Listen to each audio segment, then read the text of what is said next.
قصہ محسن انسانیت سرکار دو عالم صلی اللہ علیہ وسلم کے دادا عبد المطلب کا۔ معزز دوستو، ہم آپ کو بتائیں گے حضرت محمد مصطفیٰ صلی اللہ علیہ وسلم کے دادا عبد المطلب کا نام کیوں اور کیسے رکھا گیا، اور پھر مختصر الفاظ میں ہم بتائیں گے کہ زمزم کے کنویں کو تلاش کرنے کے لیے عبد المطلب کس قدر سرگرداں پھرے اور مشقتیں اٹھائی۔ شروع اللہ کے نام سے جو بڑا مہربان اور نہایت رحم کرنے والا ہے۔ ہاشم نے مدینے کے ایک سردار کی لڑکی سے شادی کی۔ اس کے بطن سے ایک لڑکا پیدا ہوا جس کا نام شیبہ رکھا گیا۔ یہ لڑکا ابھی بچہ ہی تھا کہ ہاشم کا انتقال ہو گیا اور ان کا بھائی مطلب مکے کا حکمراں ہوا۔ ہاشم کا بیٹا شیبہ مدینے میں پرورش پاتا رہا۔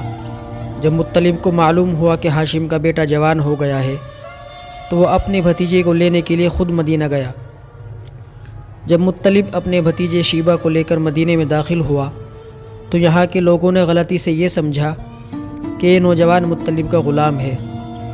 مطلب کو جب اس غلط فہمی کا حال معلوم ہوا تو اس نے لوگوں سے کہا کہ یہ میرا بھتیجا اور ہاشم کا بیٹا ہے۔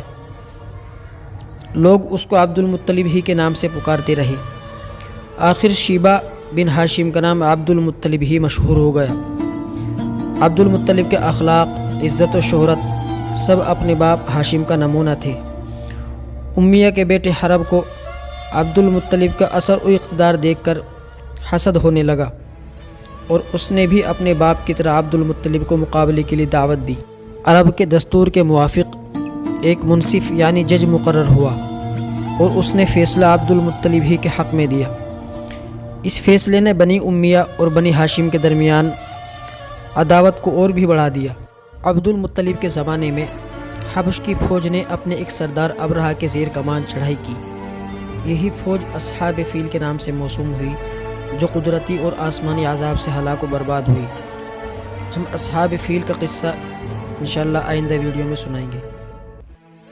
عبد المطلب اور زمزم کی تلاش۔ زمزم کے کنویں کی اصل حضرت اسماعیل علیہ السلام سے ہے کہ جب وہ اور ان کی ماں حضرت ہاجرہ علیہ السلام صحرائے مکہ میں پیاس سے بیتاب ہوئے ادھر ادھر بھٹک رہے تھے تو اللہ تعالیٰ کے حکم سے وہاں پانی کا چشمہ نمودار ہوا۔ حضرت ہاجرہ علیہ السلام اس پانی کو چاروں طرف سے مینڈ باندھ کر گھیر دیا اور وہ ایک کنویں کی صورت بن گیا۔ کچھ عرصے تک وہ اسی حالت میں رہا اور پھر اس کے بعد وہ مٹی سے اٹ گیا اور رفتہ رفتہ اس کا مقام اور جگہ بھی کسی کو معلوم نہ رہی۔ زمزم کا کنواں صرف تذکرہ ہی تذکرہ لوگوں کی زبان پر رہ گیا تھا۔ جب عبد المطلب کے ہاتھ میں سقایت الحاج کا کام آیا تو انہوں نے زمزم کا پتہ و مقام تلاش کرنا شروع کیا۔ بہت دنوں تک عبد المطلب اور ان کا بڑا لڑکا حارث زمزم کے کنویں کی تلاش میں سرگرداں رہے، مگر زمزم کا پتہ نہ ملا۔ قریش میں سے کسی نے ان کی مدد اس کام میں نہ کی بلکہ باپ بیٹے کا مذاق اڑایا کرتے تھے۔ آپ صلی اللہ علیہ وسلم کی سیرت اور لائف کے بارے میں جاننے سے پہلے ہمیں شجرہ نسب بھی جاننا ضروری ہے، اس لیے ہم مختصر الفاظ میں شجرہ نسب بھی بیان کریں گے۔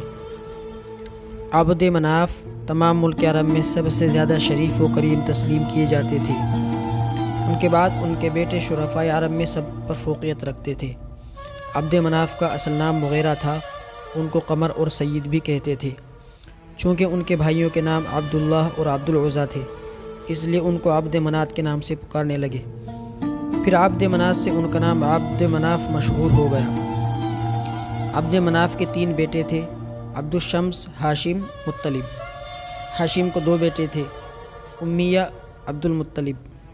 عبد المطلب کو 7 بیٹے ہوئے، ابو طالب، حمزہ، عباس، ابو لہب، حارث، زبیر، عبداللہ۔ اور پھر عبداللہ سے نبی آخر الزماں حضرت محمد مصطفیٰ صلی اللہ علیہ وسلم پیدا ہوئے۔ اسی طرح کی اور ویڈیوز دیکھنے کے لیے ہمارے چینل کو سبسکرائب کریں۔ شکریہ۔